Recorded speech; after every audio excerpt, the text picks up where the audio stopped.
Hitler, Poland. Bandera, the coup d'etat. This is a coup. There was a coup d'etat in Ukraine in the coup, and it was indeed a coup. G'day coppers, this video is about the Tucker Carlson Putin interview. I've watched it 4 times now. In the course of editing this video, it's rotted my brain. Tell us why you believe the United States might strike Russia out of the blue. How did you conclude that?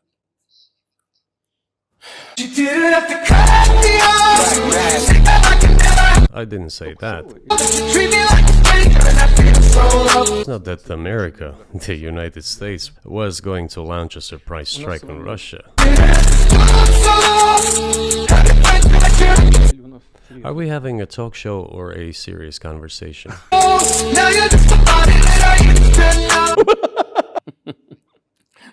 It's like a fever dream. Just hours of paranoid ranting, delusional lies, unhinged conspiracy theories, bitter resentment. You say Hitler has been dead for so many years, 80 years, but his example lives on. The president of Ukraine himself, by the way, is a Jew by nationality. Really, my question is, what do you do about it? Probably the closest analogy we have for this interview is Frank Costanza's beautiful tradition of Festivus. The tradition of Festivus begins with the airing of grievances. I got a lot of problems with you people. And Putin indeed has many grievances. He helpfully provides us with his very own version of Nixon's enemy list. It's a weird world, Homer. As hard as it is to believe, some people don't care for me, neither. No, I won't accept that. No, it's true. I got their names written down right here in what I call my, enemies list. Jane Fonda, Daniel Shore, Jack Anderson. Hey! This is Richard Nixon's enemies list! You just crossed out his name and put yours! Okay, give me that. Give me back. Bonnie Gumble. Oh. It's Hitler, Stalin, Lenin, Genghis Khan, Batu Khan, the Poles, the Americans, the British, the Germans, the Lithuanians, the Jews, the Austro-Hungarian Empire, all part of one single grand unified conspiracy against Russia and the brave Russian people over 1,000 years. Chiseling Russia to try to break it up, to create on this territory several quasi-state entities, and to subdue them in a divided form, to use their combined potential for the future struggle with China.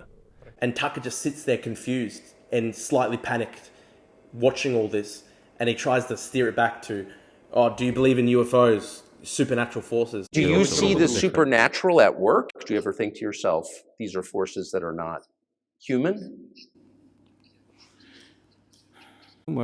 No, to be honest. Obviously, this is all despicable. It's morally debauched, considering the whole thing was done just a few days before Putin executed Navalny. Honestly, I think Tucker's just completely disgraced himself for all time for holding this propaganda charade with an internationally wanted war criminal. I think it's roughly morally equivalent to hosting a Women's Weekly cover spread with Adolf Hitler at the Wolf's Lair in September 1939. And just in case you harbour any doubts as to whether Tucker Carlson is practicing good faith journalism here, just consider the wide variety of topics off limits to this interview. There's no mention of the Russian cleansing operation in Bucha, which saw death lists drafted up against local Ukrainian activists who were then mercilessly executed in the street. No mention of the mass graves and torture chambers discovered everywhere the Ukrainians have expelled Russian soldiers. No mention of the razing of Mariupol, the mobile crematoria vans, the mass graves, the slaughter of tens of thousands of Ukrainian civilians that took place there. No mention of Putin's ICC indictment for orchestrating the mass kidnapping and population transfer of hundreds of thousands of Ukrainian children, whisked away to be raised as Russians far from their families and homes. No mention of the bombing of the Novokakhovka Dam and the shelling of rescuers desperately trying to save drowning families and pets. No mention of the castration, torture and execution of Ukrainian POWs, the ISIS-style beheadings of captured Ukrainian troops. No mention of mass repression in Russia, the execution of political opponents like Navalny. No mention of any of these. On balance though, I think it's good that this interview exists. Tucker's status as a simpering sycophant and a court jester to Putin meant Putin let his guard down. He exposed the full range of his demented obsessions and ideological fixations. I mean, Voltaire once said, "I've never made but one prayer to God, a very short one. O Lord, make my enemies ridiculous." And God granted it. And indeed, here he has. Let us pass through the wreckage of this incredible interview and enjoy. Firstly, let's look at what this interview reveals about the twisted psychology of the dictator. No, you're clearly bitter about it. I understand. You said I was bitter about the answer. No, it's not bitterness. It's just a statement of fact. We're not bride and groom, bitterness, resentment. It's not about those kind of matters in such circumstances. We just realized we weren't welcome there, that's all. Okay, fine. Really, the bitterness and the resentment is just incredible. The victimhood of Putin, how he can believe he is the victim while he's launching the war of aggression, while he's killing hundreds of thousands of Ukrainians. Putin believes he himself is the victim because the Ukrainians won't roll over and die. His sense of personal humiliation, his sense of personal slight. He rants about both Bush Sr. and Bush Jr. He rants about US presidents. He rants about all these obscure cabinet secretaries in US presidential administrations. Rants about how they all individually and personally betrayed him. It is a complete and utter fantasy land. Russia even agreed voluntarily and proactively to the collapse of the Soviet Union, and believed that this would be understood by the so-called civilized West. After 1991, when Russia expected that it would be welcomed into the brotherly family of civilized nations, nothing like this happened. You tricked us, Bill Clinton. Why, in my opinion, after the collapse of the Soviet Union, such an erroneous, crude, completely unjustified policy of pressure was pursued against Russia? Bill Clinton. I said to him, I asked him, Bill Clinton, Bill, do you think if Russia asked to join NATO, do you think it would happen? But it didn't happen. Well, no means no. Okay, fine. I said to him, I asked him, Bill Clinton. It's, of course, insane and crazy.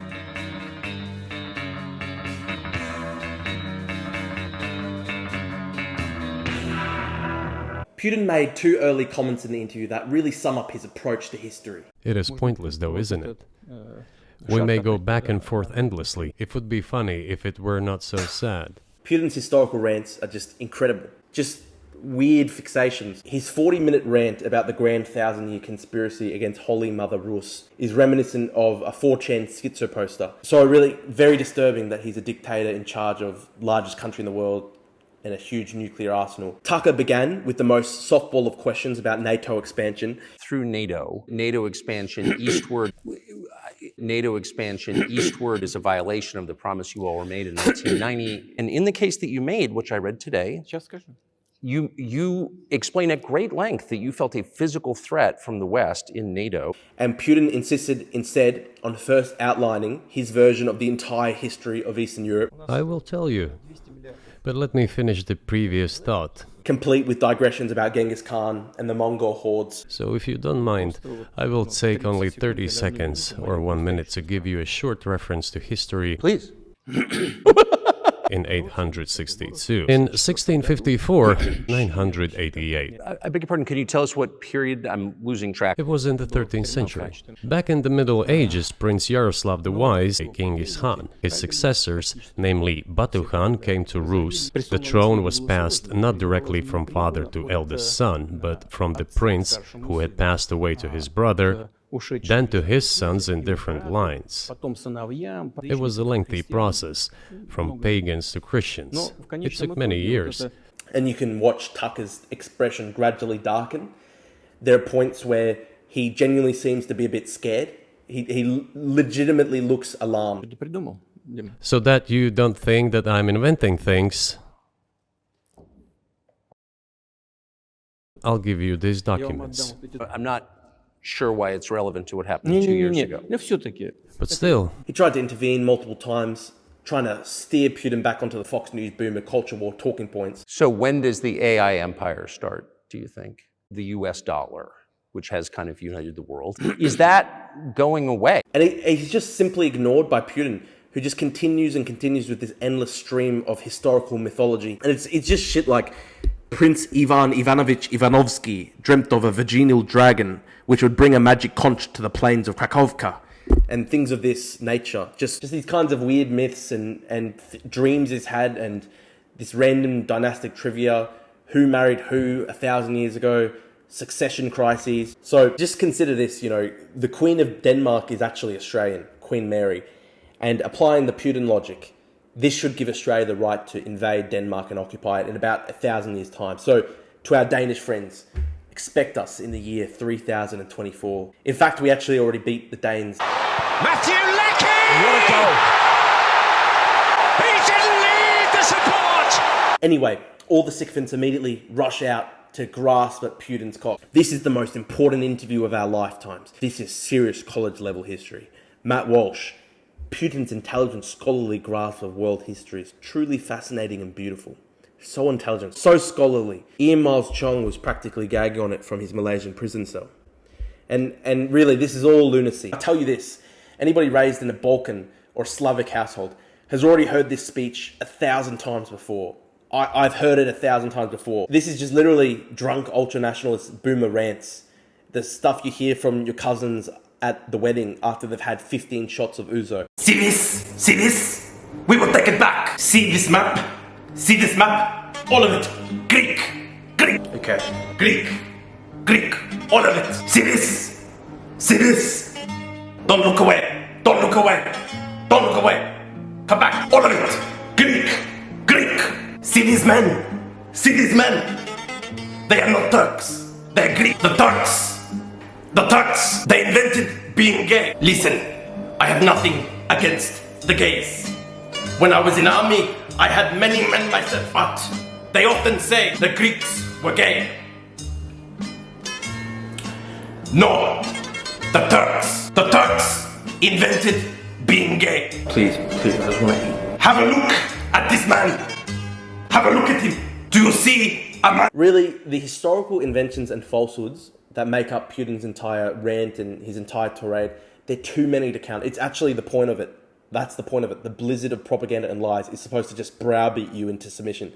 And Timothy Snyder explains this very well, quote, as soon as you start correcting the factual errors, it's as though you are endorsing the overall logic. That's the problem. But we will go through and expose some of this utter stupidity. It all begins for Putin when the people of Novgorod invite the Prince Rurik to rule over them. In actuality, a Viking slaving company known as Rus worked its way down Eastern European river routes while raiding Slavic peoples and hauling them away as slaves. Putin claims that this slaver proto-state centralized and united the Russian lands under one language. One and the same language and, after the baptism of Russia, the same faith and rule of the prince. In reality, the Russian language would not begin to emerge for centuries. As Timothy Snyder argues, the medieval Viking state of Kiev and Rus had much more in common with, say, modern Sweden, Denmark, Norway than Russia. Quoting from Snyder now, Kiev and Rus was in no way Russia. It was named after Vikings who became rulers. That name Rus came to be associated with the land and its people and with Christianity. But Russia, as Putin is using it, when it refers to anything specific, is an empire founded in St. Petersburg, a city that did not exist at the time of Kiev and Rus in 1721. That Russian empire was named Russian precisely as a claim to lands and to history. But just because Peter the Great made a clever public relations decision half a millennium after the Mongols took Kiev does not mean that there was a Russia when the Mongols arrived. There was not. This is just one way in which Putin's historical ramblings are completely internally inconsistent. If you were to apply consistent logic to his argument that Russian borders should be based on 10th century mythology, Russia would have no right to Siberia, a territory which forms the vast majority of Russia today. If we're going to base Russia's territorial claims on events in the 13th century, Mongolia arguably maintains the rightful territorial claim to all of Russia. The former president of Mongolia actually made a very funny post about this on Twitter. And this man follows me. And I just want to say, I respect you, sir. It would be an honor to ride with you on a mighty steed across the steppe towards Moscow. Anyway, Putin is incapable of seeing his own hypocrisy. This is because Putin believes that Russia stands outside the normal rules of logic, history, law, politics. We're basically dealing with theological claims here. And this is extremely dangerous because Putin's demented theology is genocidal.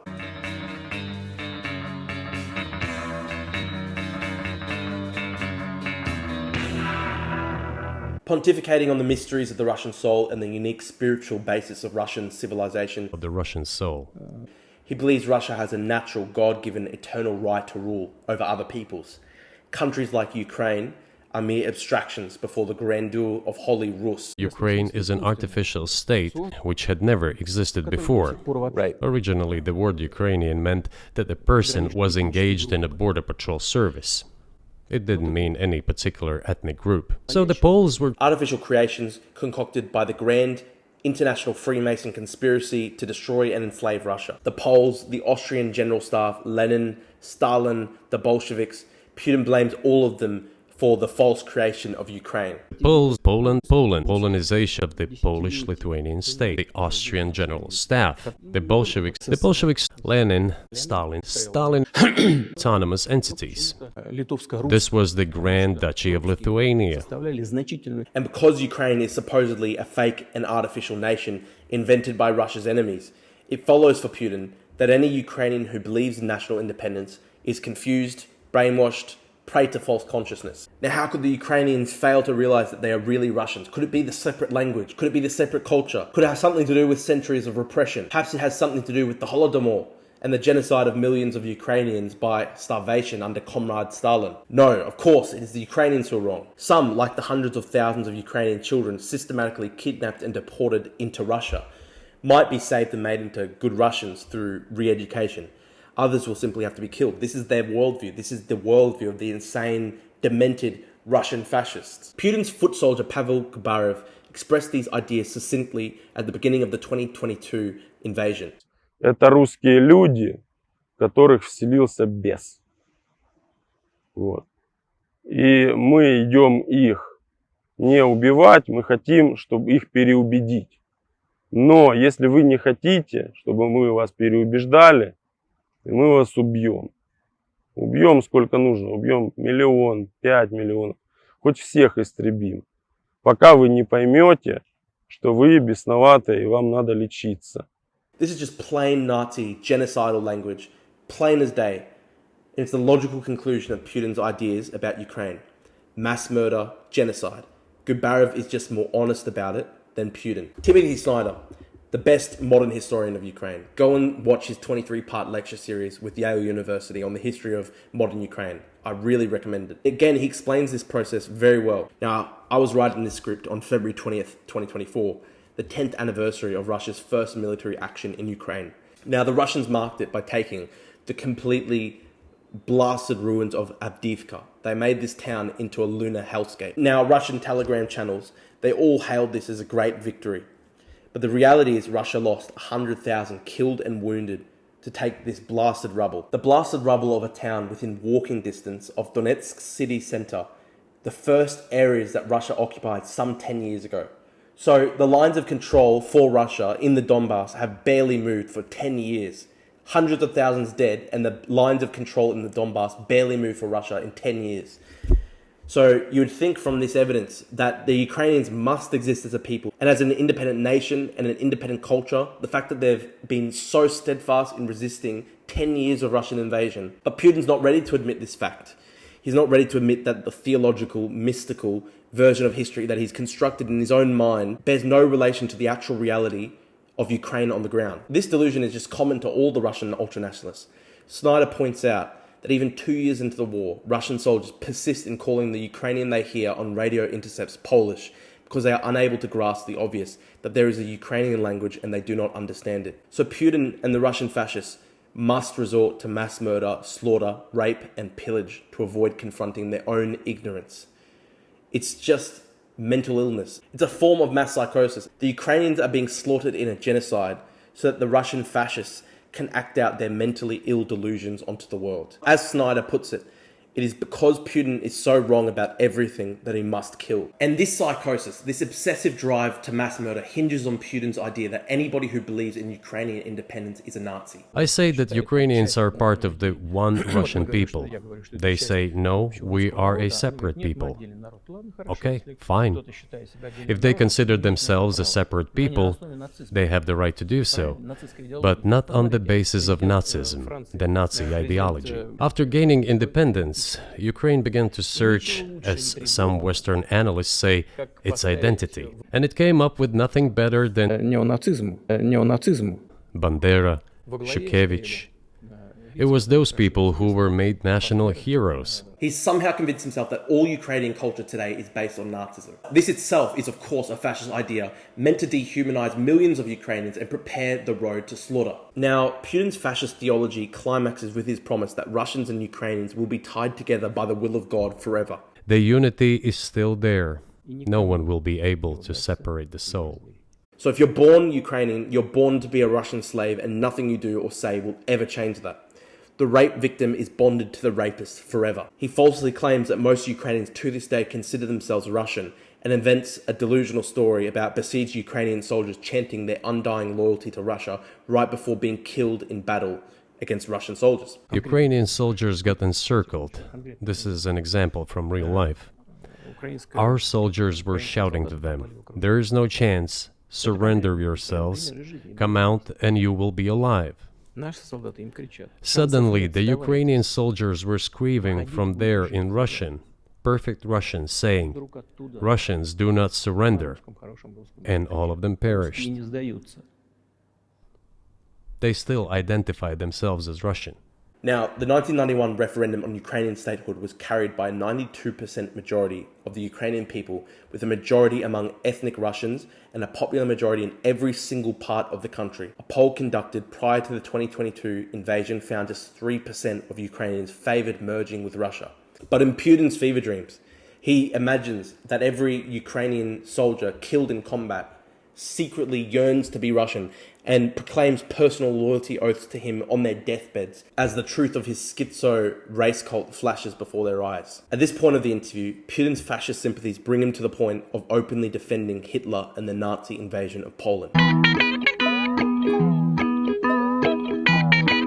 Poland, Polonization. It's fucking crazy. It's actually fucking crazy. The part on Poland, I actually counted. I actually stopped and counted, and I found 50 times where Putin referred to Poland or the Poles or Polonization. Poland, Polonization. Poles colonize Poland, Poland, Poland, Poland, Poland, Poland, Poland, Poland, Poland, Poland, Poland, Poland, Poland, Poland, Poland, Poland, Polish, Polish, Poland, Poland, Poland, Poland, Poland, Poland, Polish, Poland, Poland, Polish, Poland, Polish, Polish, Poles, Poles, Poles, Poland, Poland, Poland, Poland, Poland, Poland. But his demented hatred of the Poles actually takes him to the point of open Hitlerism, which is actually a first. This is incredibly bonkers stuff. He first accuses Poland of siding with Hitler, denouncing them as Nazi puppets and collaborators for signing a non-aggression pact in 1934. In 1939, after Poland cooperated with Hitler, it did collaborate with Hitler, you know?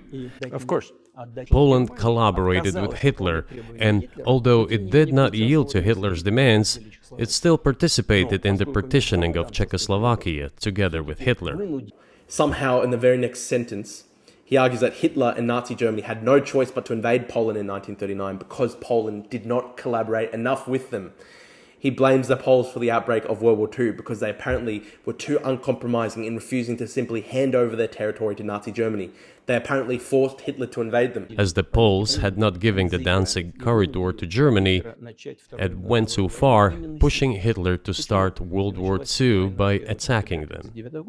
Why was it Poland against whom the war started on 1st September 1939?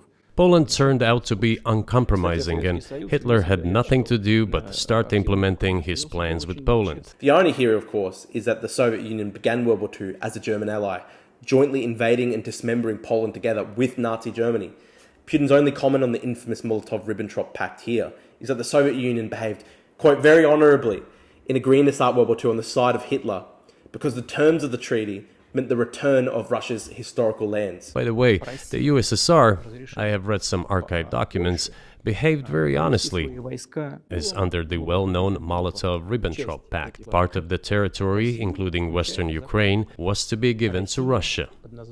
Thus, Russia regained its historical lands. This insane line of argument perfectly mirrors Nazi propaganda against Poland in World War II, and it perfectly parallels Putin's own propaganda against Ukraine today, casting both Poland and Ukraine in the role of warmongers for not agreeing to simply roll over and be exterminated. Snyder writes here, Putin blames the war on Poland because his own approach to borders and history in 2024 is like Hitler's in 1939. Putin's historical argument about Ukraine is consistent with Nazi propaganda about Poland, right down to the business about artificial states and peoples with no historical right to exist. It's beyond clear at this point. He only hates the Nazis because the Nazis invaded Russia in World War II. Had they kept to the original terms of the Molotov-Ribbentrop Pact, where they agreed to cleave up Eastern Europe between them and both rule as occupiers over conquered peoples, clearly Putin would have no problem with that. In his view, because the Molotov-Ribbentrop Pact returned so-called historical lands to Russia, Hitler was the perfect ally for Stalin and the Soviet Union in 1938, 1939. It's incredible if you watch it. Tucker bursts out with, Of course. when Putin blames the Poles for Hitler's invasion of Poland. Tucker just fails to challenge so many of Putin's historical lies.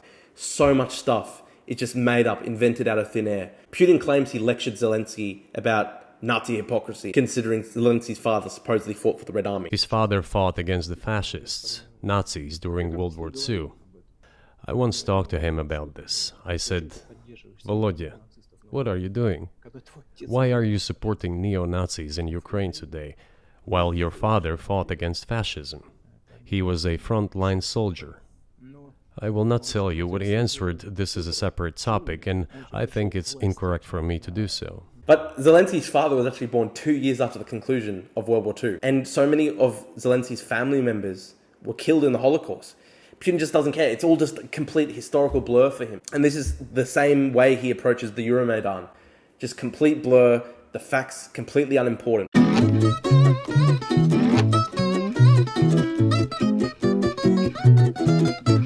Coup d'etat. This is a coup. There was a coup d'etat in Ukraine in the coup, and it was indeed a coup. Why the coup? But Mr. Johnson, Prime Minister Johnson came. Mr. Johnson, where is Mr. Johnson now? And he was working for the US Special Services.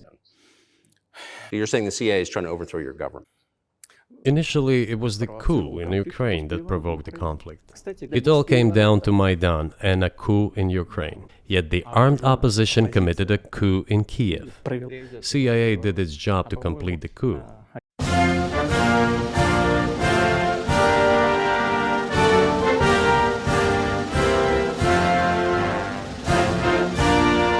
Putin's narrative history of the Euromaidan and the outbreak of war in 2014 is, of course, completely steeped in Russian propaganda and lies. I mean, what else could we expect? With millions of people pouring into the streets to oppose a dictatorship on the doorstep of Russia, of course Putin must oppose it and invent the idea that the CIA was behind it. He claims Yanukovych refused to use any force against the protesters when every single Ukrainian knows that the pro-Russian Yanukovych sent in snipers and the brutal Berkut riot police, massacring at least 76 people in just 3 days. As the Americans requested, Yanukovych did use neither the armed forces nor the police. Here, police fire on protesters with AK-47s and sniper rifles.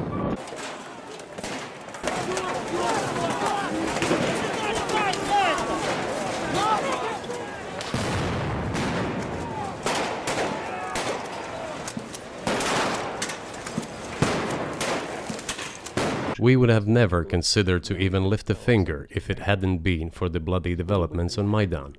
They created a threat to Crimea, which we had to take under our protection. Now, how could Ukraine threaten its own internationally recognized territory? How could Ukraine threaten Crimea when Crimea is Ukrainian? All these areas voted for Ukrainian independence in the 1991 referendum. Russia acknowledged Ukrainian sovereignty over Crimea and the Donbass for decades, signing treaties to this effect. And Putin's narrative about the 2014 outbreak of war is just also so unfair to poor old Igor Strelkov-Gherkin, now languishing in a Russian prison. So sad. They launched the war in Donbass in 2014 with the use of aircraft and artillery against civilians.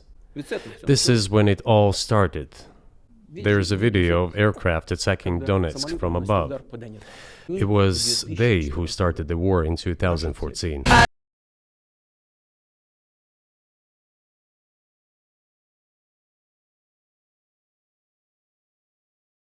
Gherkin helped launch the Russian invasion of Ukraine back in 2014. He himself admitted to starting the war in the Donbass by seizing the city of Slovyansk with Russian paramilitary forces under his command. From the dusty mesa, her looming shadow grows, hidden in the branches of the poison trio. Gherkin was the one in command of Russian forces in Crimea when the Little Green Men without Russian military insignia fanned out across the peninsula in 2014. And he was the one with ultimate command responsibility over the Russian forces who shot down flight MH17, massacring 298 people. Now, Dutch courts convicted Gherkin in absentia, but Russia protected him right up until last summer when Putin had enough of Gherkin's constant bitching and moaning. So those are the priorities of the Russian so-called justice system in the year 2024. Our goal is to stop this war.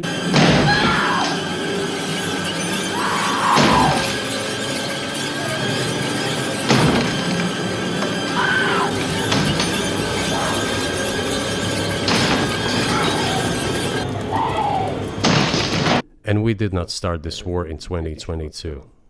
This is an attempt to stop it. Do you think you've stopped it now?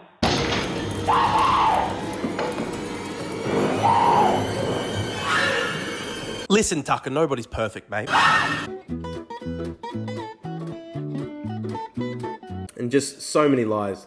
And our culture is so human-oriented. In early March, hundreds of people had gathered at the Donetsk Academic Regional Drama Theater for shelter and in the hope of getting safe passage out of Mariupol. И никто по театрам не ходил, бегали только дети, потому что дети есть дети, они игрались, они смеялись. At least 500 people were sheltering at the theater on March 16.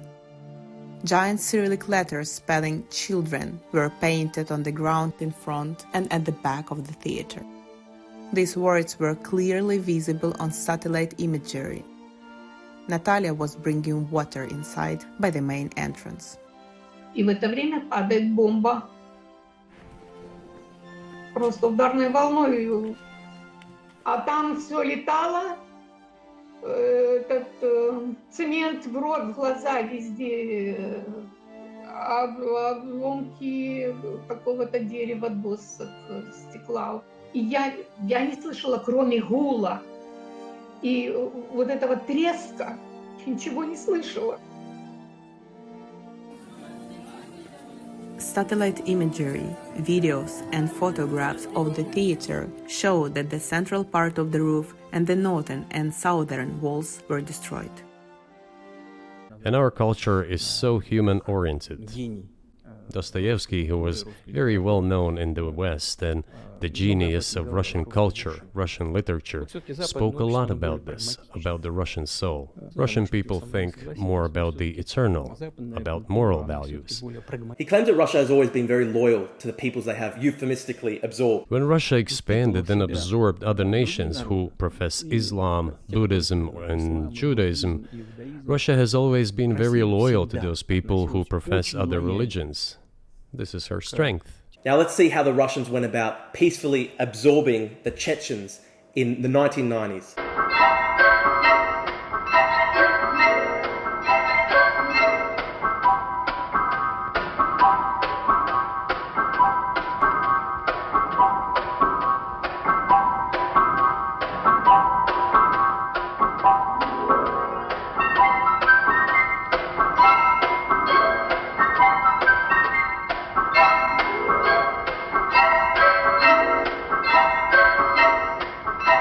All the peoples inhabiting Russia basically consider it their motherhood.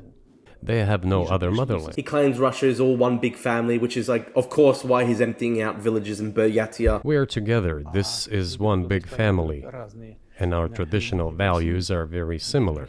That is, of course, why ethnic minorities in Russia are dying in droves on the front lines while Russian men from Moscow and St. Petersburg evade the draft. The crazy thing is the war in Ukraine for Russia has almost been like an auto-genocide, just clearing out ethnic minority groups, rounding up every young man in these villages and sending them off to the front line. It's insane, but of course Russia is all some great big family. He even claims China's foreign policy philosophy is not aggressive. Its idea is to always look for compromise. Third, China's foreign policy philosophy is not aggressive. Its idea is to always look for compromise, and we can see that. So of course the Uyghurs, the Tibetans, the Taiwanese, they would all understand the Hong Kongers can see Xi Jinping's capacity for compromise. He claims Russia voluntarily and proactively agreed to the collapse of the Soviet Union. Then, in 1991, the Soviet Union collapsed, and everything that Russia had generously bestowed on Ukraine was dragged away by the latter. But it's completely wrong. The Soviet Union collapsed after the Ukrainian 1991 independence referendum, where every single region of Ukraine voted for independence. Even the Donbass, even Crimea, even Odessa, they all voted for independence. Completely, overwhelmingly, a massive majority. Russia was the first economy in Europe last year, despite all the sanctions and restrictions. Putin claims Russia has become Europe's largest economy. Of course, Russia ranks 32nd in Europe for GDP per capita. At purchasing power levels, 30 million Russians do not even have access to indoor plumbing, do not have access to indoor toilets, do not have access to sanitation. Putin's compulsive need to lie even extends to his claim that Yeltsin was not an alcoholic. Yeltsin was immediately dragged through the mud, accused of alcoholism. of understanding nothing, of knowing nothing.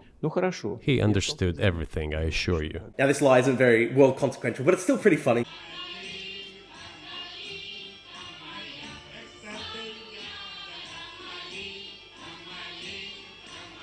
Another lie here. It's important to note how Putin loves to accuse his victims of the very things he is guilty of. This endless mobilization in Ukraine, the hysteria, the domestic problems, sooner or later it will result in agreement. He talks about the endless mobilization and hysteria in Ukraine, as though he hasn't been emptying Russian jails of rapists and murderers to provide cannon fodder for his war machine, as though millions of Russians have not fled the country to escape the draft, as though dozens of Russian military commissariats have not been firebombed across the country.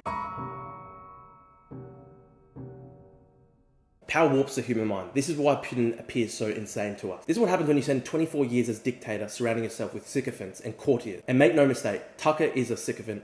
Tucker is a court jester. Why would we take Ukraine's side? Why wouldn't we on Russia's side? I'm totally confused. And I think we should probably take the side of Russia if we have to choose between Russia and Ukraine. That is my view. And why shouldn't I root for Russia, which I am? Because siding with Putin. Who's siding with Putin? Has Putin ever called me a racist?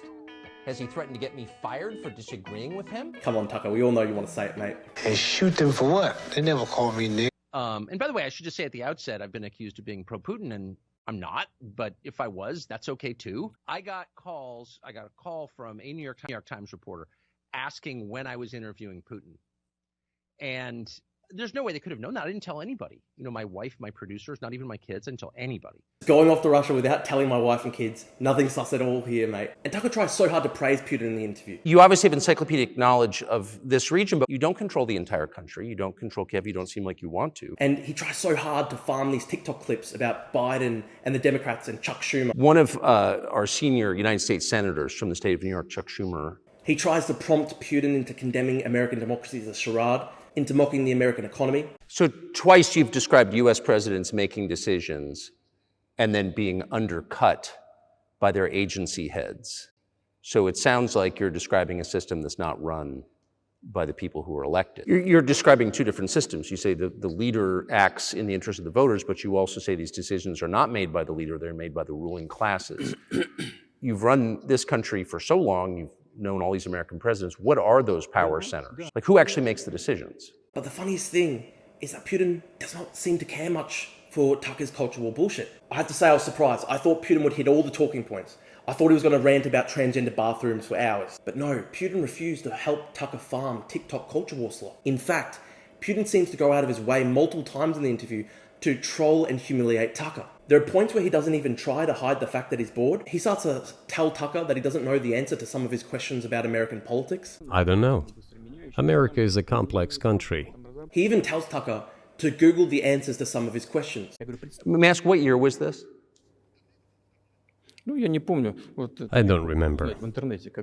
It is easy to find out on the internet. He goes off on long Abe Simpson-style tangents about old road trips he took in the 1980s, and even comments on the types of hats that people wore back then. I would like to share a very interesting story with you. Somewhere in the early 80s, I went on a road trip in a car. I was driving through some kind of village, and there were men sitting next to the houses, and they were wearing black three-piece suits and black cylinder hats. I asked, are they some kind of entertainers? I was told, no, they were not entertainers, they're Hungarians. One trick is to tell them stories that don't go anywhere. Like the time I caught the ferry over to Shelbyville. I needed a new heel for my shoe. So I decided to go to Morganville. So I tied an onion to my belt, which was the style at the time. Oh, where were we? Oh, yeah. The important thing was... A human brain is divided into two hemispheres.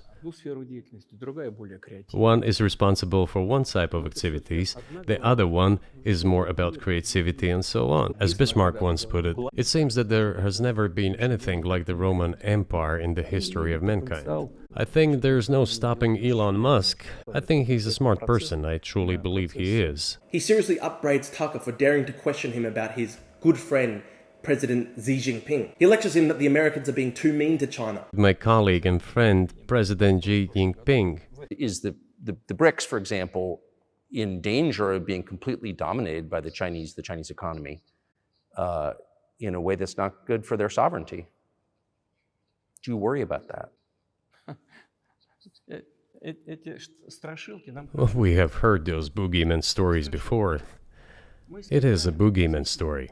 Do Chinese businesses have small presence in the United States? Yes, the political decisions are such that they are trying to limit their cooperation with China. It is to your own detriment, Mr. Tucker, that you are limiting cooperation with China. You are hurting yourself. But when he's finally forced to comment on America, Putin declares that American GDP is growing quite decently. He declares that inflation is quite manageable. Yes, we understand and are aware that in the United States, the situation is still normal, with the economy growing decently. The GDP is growing by 2.5%, if I'm not mistaken. Inflation in the United States is minimal. It's about 3 or 3.4%. Just look at the disappointment in Tucker's eyes when he says that inflation's not too bad. Tucker keeps trying to get Putin to mock Biden and express support for Trump, but Putin just dismisses his questions. Do you think if there were a new administration after Joe Biden that you would be able to reestablish communication? You just asked me if another leader comes and changes something. It is not about the leader. It is not about the personality of a particular person. It is about the elite's mindset. And later, in an interview with Russian state television, Putin claims to respect Biden as an experienced politician. He dismisses questions about Biden's age. Кто лучше, Байден или Трамп? Байден. Он человек более опытный, он прогнозируемый. То, что он где-то, выходя из вертолета, ударился там, головой этот вертолет. Но кто у нас не ударялся где-нибудь головой? То есть It's almost like he's deliberately trolling Tucker. In the same interview with Russian state television, he even expressed his outright contempt for Tucker and his light questioning style, as though he himself had not handpicked Tucker to be the first Western journalist to interview him since the start of the invasion. Говоря, думал, что он как раз и будет вести себя агрессивно и будет задавать эти так называемые острые вопросы. Я не просто был к этому готов, а я этого хотел. Он избрал другую тактику. Seriously, it's incredible. He really goes out of his way to mock and humiliate Tucker and put him in his place. It's likely the case that Tucker's the first American that he's met in person since the start of the invasion. So Putin could not resist the temptation to berate the visiting American and put him in his place. Why else would he randomly bring up the fact that Tucker applied to join the CIA out of college only to be rejected? With the backing of whom? With the backing of CIA, of course. The organization you wanted to join back in the day, as I understand. We should thank God they didn't let you in. He produces this fact so nonchalantly, like a mafia boss, just trying to get under Tucker's skin to unnerve him. Now, such behavior is inexplicable, given Tucker's massive support for Russia. For 2 years now, he's been working to convince Republicans to abandon Ukraine, and he's been very successful in this mission. So why insult Tucker for no reason? Really, it's the behavior of a mad king, a bored emperor who takes pleasure in humiliating and belittling his subjects. We've known about this feature of Putin's personality for a long time. In the lead up to the full-scale Russian invasion of Ukraine in early 2022, Putin humiliated his spy chief on live television before all of Russia. Поддерживаю предложение. Так и скажите, да или нет? Поддерживаю предложение о вхождении Донецкой и Луганской народных республик в состав Российской Федерации. Мы об этом не говорим, мы этого не обсуждаем. Мы говорим. And now he humiliates his biggest media cheerleader in the West simply because he can. It's a display of raw petty power. Look what my intelligence services know about you. And he just lets Tucker stew in it. Now what does this show? The petty displays of power, the bitterness, the vindictiveness, the anger, the self-pity, the diluted blood and soil nationalist myths. This is what motivates Putin. This 2-hour, free-floating, rambling diatribe is a window into his madness, into his consciousness.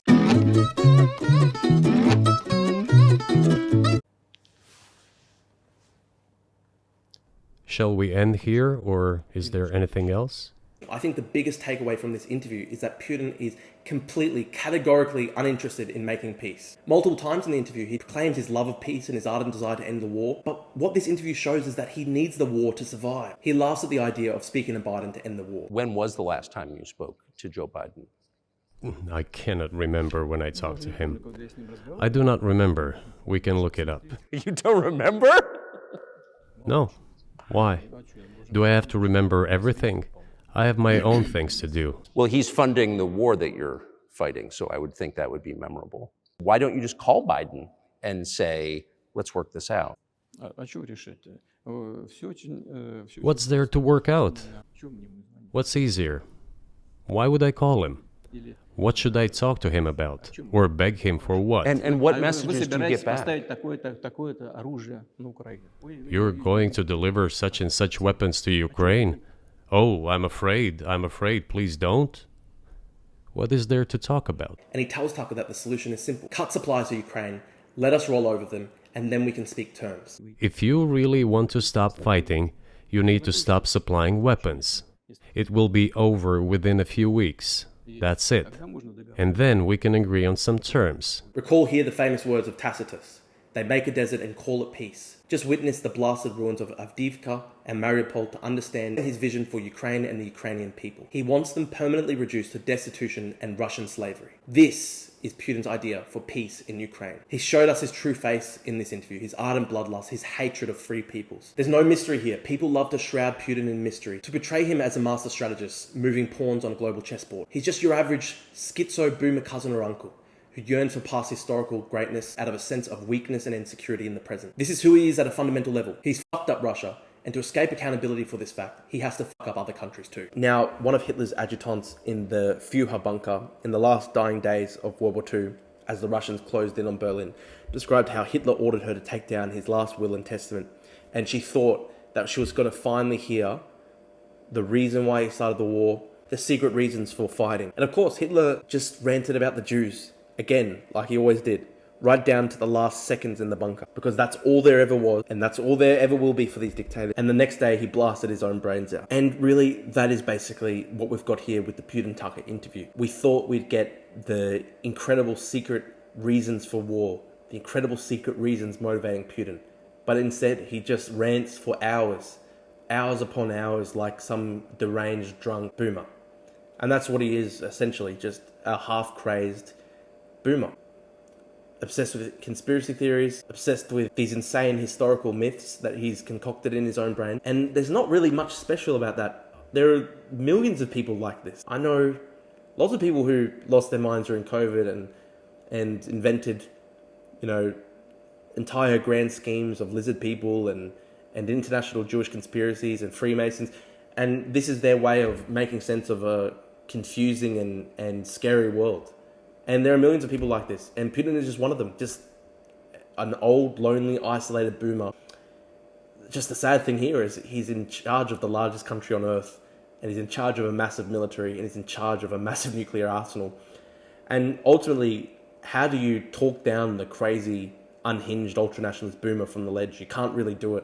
The only thing he understands is force. And so every single time that the West has rolled over, every single time that the West has given in, every single time political leaders in the West claim that they're about to issue dire consequences against Putin, dire sanctions, dire consequences, and the consequences never come. And every single time the West fails to come down hard on these red lines, every single time Putin believes that he can get away with it, and he's emboldened, he's determined to press on with his insane plans. This is what happens every single time we fail to enforce these red lines. And really, that's the lesson here. He's a deranged old schizo boomer. Not much special about it. And how do you deal with these people?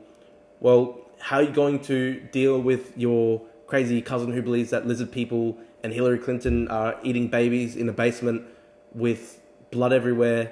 I mean, you can't really debate with these people. You can't really, bring them out of their fantasies. You can't really do it.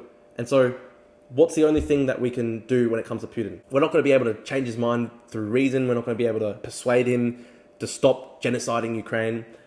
And so the only thing that's going to stop Putin is giving military arms to Ukraine to fight back, defend themselves, and bloody the nose of the Russian military. When the Russian military bloodies its nose on the brick wall that is the Ukrainian military, that's the only way to bring Putin back from his deranged fantasies, deranged historical musings. That's the only way to bring him back from these crazy fantasies back to real life.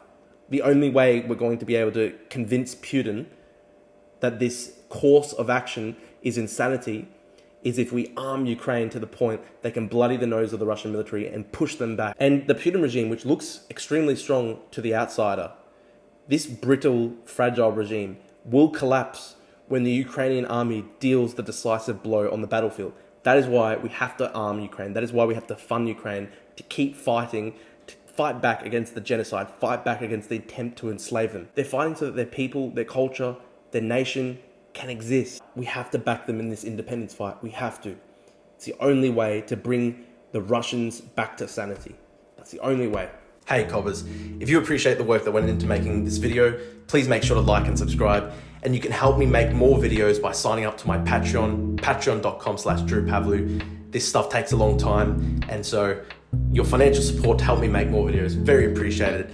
I literally destroyed my brain making this one. All right, cheers Cobbers, thanks so much.